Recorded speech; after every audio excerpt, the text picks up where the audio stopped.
সবাই কিন্তু সময়টা মানে দেখে নাও 5টা 3 বাজে। আর তোমাদের দাদাভাই কিন্তু বিছানা থেকে উঠে গেছে। সকালে একটা সুন্দর পাখির ডাকে ঘুমটা ভেঙে গেল। তারপরে আমার ঘরে মানে বাথরুমের আর কি ছাগল আর মুরগি রাখা হয়। তোমরা অনেকে অনেক কিছু ভাববে, কিন্তু গ্রাম অঞ্চলে এরকমটা হয়, এটা স্বাভাবিক। সুন্দরভাবে দেখো ছাগলের পিঠে দুজন চড়ে আছে, ওদেরকে ছাড়লাম। তো গুড মর্নিং আমার প্রিয় পরিবার, তোমরা সকলে কেমন আছো? সকলে খুব ভালো এবং সুস্থ রয়েছে, আমিও মোটামুটি ভালোই রয়েছি। চলে এলাম আজকেও একটা নতুন ব্লগ নিয়ে তোমাদের সামনে। তো যাই হোক, ছোটোদের অনেকটা ভালোবাসা ও বড়োদের প্রণাম জানিয়ে শুরু করছি আজকের দিনটি। আর এখন কটা বাজে তোমরা তো টাইম দেখেই নিয়েছো। তো চলো চটপটাকে বাসি কাজ করব, তারপর আবার তোমাদের সঙ্গে কন্টিনিউ করবো। ভিডিওটা দেখতে থাকো। ওদেরকে ছেড়ে দিলাম যে এদিক সেদিক একটুখানি খাবে, তা না, ও এসেছে একদম কলের পাড়ে সকাল সকাল জল খেতে। তো চলো এদেরকে এবার দড়ি লাগানোর পালা, কারণ এদেরকে ছাড়া যাবে না। এদেরকে মানে ছেড়েই দেয় বেশিরভাগটা, কিন্তু ওটা বাইরে খায়। আর আমার গোলাপ ফুলের পুরো গাছ একবারে ন্যাড়া করে দিয়েছে এই দুধ টুনটুনি, কিন্তু খুবই দুষ্টু হয়ে গেছে। তো চলো ওদেরকে আগে সাইড করে বের করে দেই, তারপরে ওদেরকে দড়ি লাগালাম, টমিকে বের করলাম, সঙ্গে হচ্ছে আমাদের বাড়ির যে গরুটা রয়েছে সেটাকেও বের করলাম। আর এই দেখো একটা থমথমে পরিবেশ, সকালটা বেশ সুন্দর। আর এই সব কিছু বের করার পরে এখন হচ্ছে চলে এলাম রান্নাঘরে। আর রান্নাঘরে তোমাদের দাদাভাই যে কালকে যে সকালবেলা সরি রাত্রেবেলা যে শাকসবজিগুলো এনেছে সেগুলোই এখন একটুখানি গুছিয়ে রাখবো। আর সকাল সকাল উঠে এগুলো কাজ না করলে পরে আর করা হবে না। তো কি কি এনেছে তোমরা দেখো, আমি তোমাদের সঙ্গে শেয়ার করব। এনেছে চিচিঙ্গে, তারপরে হচ্ছে ঝিঙ্গে, তারপরে তো কালকে তো বিমস রয়েছে, বেগুন রয়েছে, আজকে আবার বেগুন নিয়ে এসেছে। আর মানে আজকালকার দিনে শাকসবজির এতটাই দাম বেড়ে গেছে যে বেশি আনলেও তো নষ্ট হয়ে যায়, তাই অল্প করে আনা হয়েছে। আর এনেছে বাঁধাকপি, তারপরে এনেছে তেল, সাদা তেল এনেছে, তারপরে সরিষার তেল এনেছে। মানে হচ্ছে আমরা ভাজা টাজা যে কোনো হচ্ছে সাদা তেল দিয়ে খাই, আর বাদ বাকি রান্না আমরা সরিষার তেল দিয়েই করি। পেঁয়াজ লঙ্কাও আনা হয়েছে, ঢ্যাঁড়স এনেছে, তারপরে এনেছে হচ্ছে কাঁকরলা এনেছে, তারপর হচ্ছে কোয়াশ এনেছে। সমস্ত কিছু অনেক কিছু আনা হয়েছে, অতগুলো নামও হয়তো আমি এই মুহূর্তে বলতে পারছি না, থমকে থমকে তোমাদের বলছি। তো যাই হোক, সাবান, তেল, তারপরে হচ্ছে মশলা আনা হয়েছে, জিরে, তারপরে গরম মশলা, অনেক কিছু আনা হয়েছে। যেগুলো ওখানে রাখার ওখানে রাখলাম, যেগুলো এখানে নিয়ে আসার সেগুলো এখানে নিয়ে আসলাম। এখানে রয়েছে কমপ্রট, এখানে তো সার্ভ রয়েছে, যেহেতু জমা খরচ আনাটাই আমার মনে হয় লাভ আছে আর কি, আমি মনে করি। আর এখানে রয়েছে আচার, এখানে রয়েছে কাজু আর কাঠবাদাম, এখানে জিরে, এখানে হচ্ছে কিছু পাঁপড়, শিকড়ের একটা বান্ডিল রয়েছে, তাছাড়া জর্দার বান্ডিল, খৈনির বান্ডিল রয়েছে, এখানে রয়েছে তেল, তারপরে রয়েছে সাবান, তারপরে রয়েছে হগলা সাবান। আর এখানে একটা সাবান বের করে নিলাম, আর হলুদের প্যাকেটটা বের করে নিলাম। তো এই হচ্ছে আমার স্টোর রুম, এগুলো হচ্ছে কালকের বাজার। এগুলো দেখাও পাপ মানুষকে। আর এখানে রয়েছে হচ্ছে আমার ডিম। তো যাই হোক, ডিমটা কালকে এনেছে, শেষ হয়ে গেছিলো। আর কি বলবো,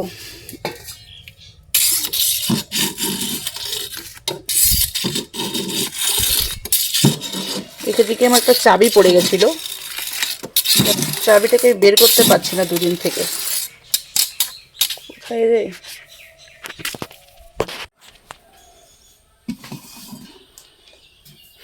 এখানে রয়েছে ভাত, তার সাথে রয়েছে কিন্তু মাছ।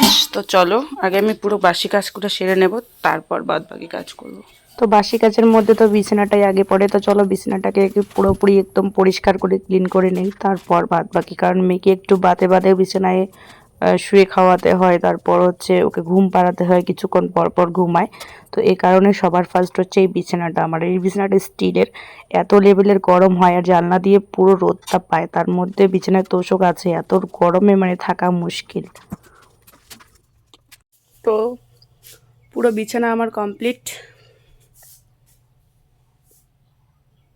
বিছানা রেডি হয়ে গেছে। এখন মেয়েকে ওই বাড়ির থেকে আনবো, আনার পরে খাওয়াবো, খাওয়ার পরে মেয়েকে শুয়ে দেব। তো এই হচ্ছে আমার বিছানা, আমার খুব শখের একটা পছন্দের বিছানা। তো আমি না থাক, এখন বলবো না, পরে তোমাদের আরেকদিন শেয়ার করবো একটা বিষয়।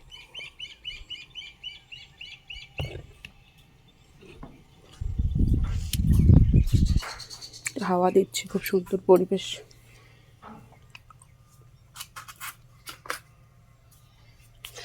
আর এটা নোংরা হয়ে গেছে, এটাকে ধুবো এখন। তার সাথে হচ্ছে চলো ঘরটা একবার পরিষ্কার করে নিই। দিনের বেলা যাই হোক না কেন, রাত্রেবেলা কিন্তু আমরা সারাটা মানে সন্ধ্যার পর থেকে আমরা কিন্তু জুতো পরে ঘরে ঢুকি। তো বলে দাদাভাই তো একটু জুতো খুলে রাখে না, ওর নাকি মানে মনে থাকে না, অভ্যাস হয় না, যাই হোক যে কোনো একটা। আর এক মানুষ মানে বাড়িতে হয়তো আমরা দুটো মানুষ, কিন্তু তোমরা না দেখলে কেউ বিশ্বাস করতে পারবে না, তোমাদের দেখানোর চেষ্টা করব নেক্সট কোনো ভিডিওতে। ঘরটা এত ধুলো হয় মানে কি বলবো, সারাদিনে যে কতবার আমাকে ঝাড় দিতে হয়। আর আমি কিন্তু রোজ দিন এই যে ঘরের যে মেঝেটা দেখতে পাচ্ছ, এটা কিন্তু আমি রোজ দিন জল দিয়ে ধুয়ে নিই। তো তোমাদের সঙ্গে কোনোদিন শেয়ার করা হয়, কোনোদিন কিন্তু শেয়ার করা হয় না। আর মেন কথা হচ্ছে তোমাদের দাদাভাইয়ের মেশিন থাকে, আর থাকে আমাদের এই ঘরে বাইকটা থাকে, তারপরে হচ্ছে কাজের সব ঝোলাপত্রগুলো থাকে। তো এই কারণেই হচ্ছে মেন আমার সমস্যাটা, এতটাই মানে পাতা পোতা পড়ে ঘরে, এত ধুলো হয়ে যায়। তো আমাকে রোজ দিন ধুয়ে নিতে হয়, রোজ দিন এই কাজগুলো আমাকে করতে হয়, একই কাজ। তো উপায় নেই, সেই কাজগুলো করতে হবে। তো এক বারান্দাটাও সেম কেস, বারান্দা তো একদম ধুলো হওয়ারই কথা, বারান্দায় তো ধুলো না হয়ে উপায় নেই, কারণ এখানে আমাদের টমি থাকে একদিকে, আর একদিকে তো চলাচল সব সময় হয়। তার মধ্যে কাজের সব ভাই দাদারা যারা রয়েছে সকলেই এখানে উঠে কিন্তু মেশিন টেশিন সব কিছু রাখা হয়। তো তোমাদের সঙ্গে তো কোনোদিন সেগুলো শেয়ার করা হয়ে ওঠেনি, শেয়ার করা যদি আমি কোনোদিন সময় পাই তো অবশ্যই তোমাদের সঙ্গে আমি শেয়ার করব। তো A to Z তো শেয়ার করাটা সম্ভব নয়, সবার সামনে তো আর সবটা মানে ক্যামেরা করে দেখাটাও সম্ভব নয়, কারণ সবাই তো সবটা পছন্দ করে না। তো সে কারণেই হচ্ছে আমার একমাত্র সমস্যা। আর মেয়েকে কারো কোলে টুক করে দিয়ে এসে, বা মেয়ে ঘুমোচ্ছে ওই সময়টাতে বারবার মেয়েকে গিয়ে দেখে দেখে কাজ করতে হচ্ছে। তো এই কারণে তাড়াহুড়া করে কাজগুলো আগে সেরে নেই, তোমাদের সঙ্গে ক্যামেরা সেট করে সবটা আর হয়ে ওঠে না। দেখো বারান্দাটা পরিষ্কার করে নিয়েছি, পুরো ঘর পরিষ্কার করে নেওয়া হয়ে গেছে। এগুলো একটু গুছিয়ে নিলাম, তোমাদের সব এগুলো দাদাভাইয়ের জিনিস, মানে তোমাদের দাদাভাইয়ের হচ্ছে সব ঝোলা মোলা যা কিছু হচ্ছে সব কাজের জিনিস এগুলো। এদিকে মেশিন, দুইটা মেশিন কাজে বেরিয়েছে। আর সমস্ত কিছু নিয়ে বেরিয়ে পড়লাম। এখন আমি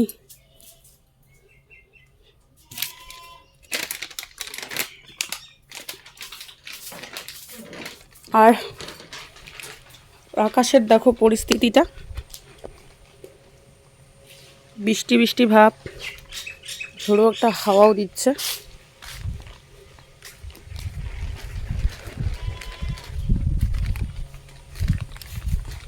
জল উঠিয়ে রেখেছি, ধুয়ে দেবো ওগুলো। ভাবছিলাম ঘর মুছবো, ঘরটা এই সব লেপে নেব, কিন্তু মেন কথা হচ্ছে আকাশের যা পরিস্থিতি, বুঝতে পারছি না কি করা উচিত আমার এখন।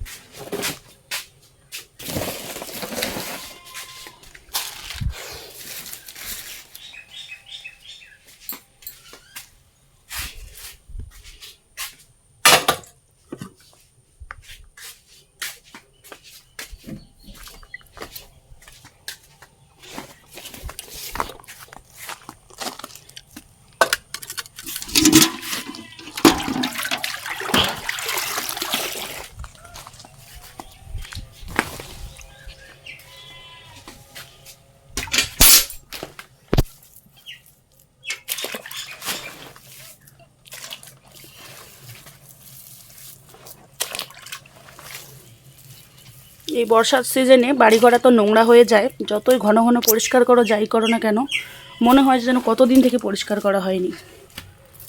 আর একলা বাড়িতে বাচ্চা কাচ্চা নিয়ে সমস্ত রকম কাজবাজগুলো করাও হয় না।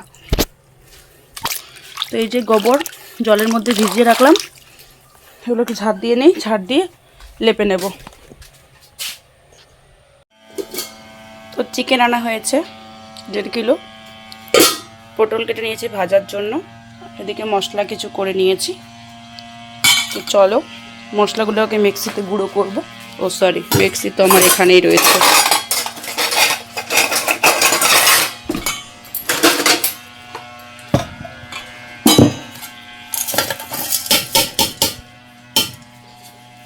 তো মেয়ে এখন ঘুমিয়েছে, তো তোমাদের দাদাভাইকে বললাম যে ও আসুক, তারপরে আমি রান্নাটা করব, কারণ ওকে নিয়ে না প্রচণ্ড রিস্ক হয়ে যায় আমার। তাই তোমাদের দাদাভাই আসলে শুরু করব রান্নাটা। তার আগে চলো ওই ঘরে সব কিছু রেডি করে রাখি। এদিকে মেয়ে ঘুমিয়েছে, মশলা কটি সব রেডি করলাম, ঘর একদম পুরোপুরি সাকসেস, মানে একদম পরিষ্কার। এদিকে হাঁড়িটা দেখো মাটি দিয়ে লেপে নিয়েছি। তো মাটি দিয়ে লেপে নেওয়ার কারণ হচ্ছে একটাই, হাঁড়িটা আমি উনুনে রান্না করলে কালো হবে না। আর ওই হাঁড়িটাই মনে করো আমি আরও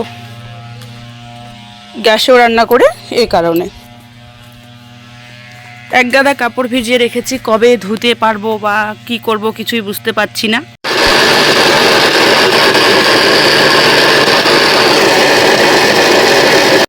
শুধু যখন মাছ মাংস রান্না করা হয় তখনই কিন্তু আমি মিক্সি ঘুরিয়ে মশলা করে নিই।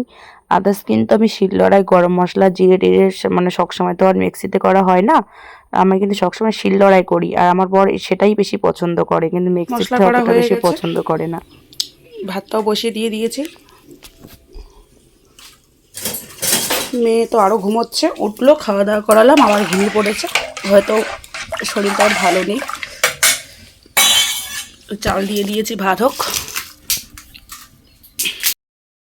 তো এদিকে আমার মেয়ে ঘুমের থেকে উঠে গেছে, আর এদিকে আমার ভাতও প্রায় হয়ে গেছে। এবার মরণ জ্বালা, এবার মেয়েকে কে নেয়। আর আজকে একটু বেশি চালের ভাত রান্না বসিয়েছি, তাও আর কি বলবো।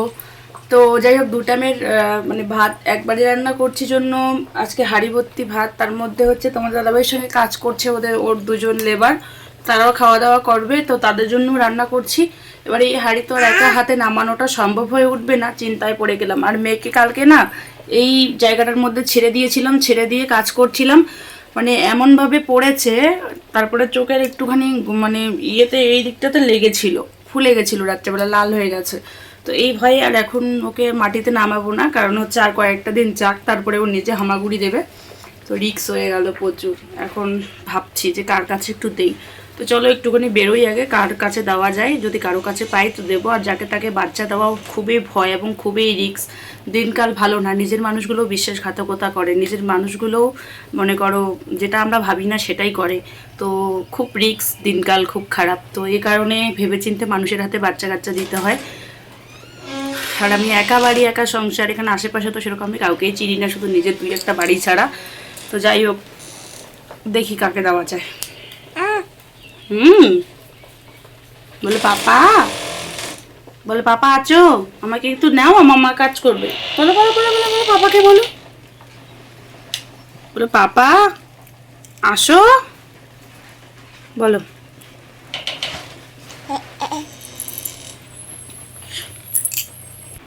তো এখন আমি চান করে শাড়ি পরে নিয়েছি, আর এই শাড়িটা অনেক আগের, তবে ব্লাউজটা কিন্তু নতুন, একটুখানি সিঁদুরও দিয়ে দিয়েছি, বোঝা যায় না। তো এই গরমের দিন আমার এই চুলিগুলো আরও উঠছে। তো চলো বাকি কাজগুলো করে নিই। তো চান করার পরে ঠাকুর মুছে নিয়েছি, দেখো সুন্দর লাগছে। কাপড়গুলো কেচে দিলাম, কাপড় ভেজা রয়েছে প্রচুর কাপড়, সেগুলো সব ধুয়ে দিয়েছি। আজকের রান্না শেয়ার করি। মাছ ভাজা রয়েছে, পটল ভাজা রয়েছে, চিকেন কষা রয়েছে,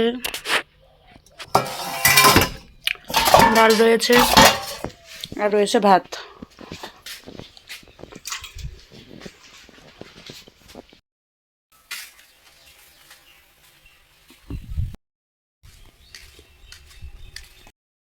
তো বন্ধুরা, সন্ধ্যার একটু পরে কিন্তু কারেন্ট চলে গেছিলো, আর প্রায় এখন 8টা 18, 19 এরকম বাজে, এখনো পর্যন্ত কারেন্ট এলো না। তো যাই হোক, আমার মুখ দেখো, আমি পুরো ঘেমে ঘুমে একেবারে কি একাকার হয়ে গেছি। সেম মেয়েও কিন্তু সেম একেবারে, দেখো মেয়েও ঘেমে ঘুমে শেষ হয়ে গেছে, আর মেয়ে এখন পুরো ঘুমোচ্ছে আমার সোনা মাথা, তবে গরমে পুরো একবার হয়ে গেছে। তো যাই হোক, আর ভিডিওটা আর এত অন্ধকারে বেশি বড় করব না, কখন লাইন আসে আমি নিজেও জানি না। তো যাই হোক, আজকের মতো ভিডিওটা এখানেই শেষ করছি। ভিডিওটা কেমন হয়েছে অবশ্যই কমেন্ট করে জানাবে, ভালো লাগলে লাইক কমেন্ট শেয়ার এবং সাবস্ক্রাইব করে আমার পাশে থাকবে। আর যারা নতুন মনে করো আমাদের ইউটিউব চ্যানেল থেকে দেখছো, তারা অবশ্যই লাইক কমেন্ট শেয়ার এবং সাবস্ক্রাইব করবে, তাদেরকে আবার রিকোয়েস্ট করছি। আর যারা পেজ থেকে দেখছো, ফেসবুক পেজ থেকে, তারা প্লিজ পেজটাকে ফলো করে আমার পাশে থেকো। তো চলো, দেখা হবে নতুন কোনো ভিডিওতে, ততক্ষণে সবাই ভালো থেকো, সুস্থ থেকো, গুড নাইট।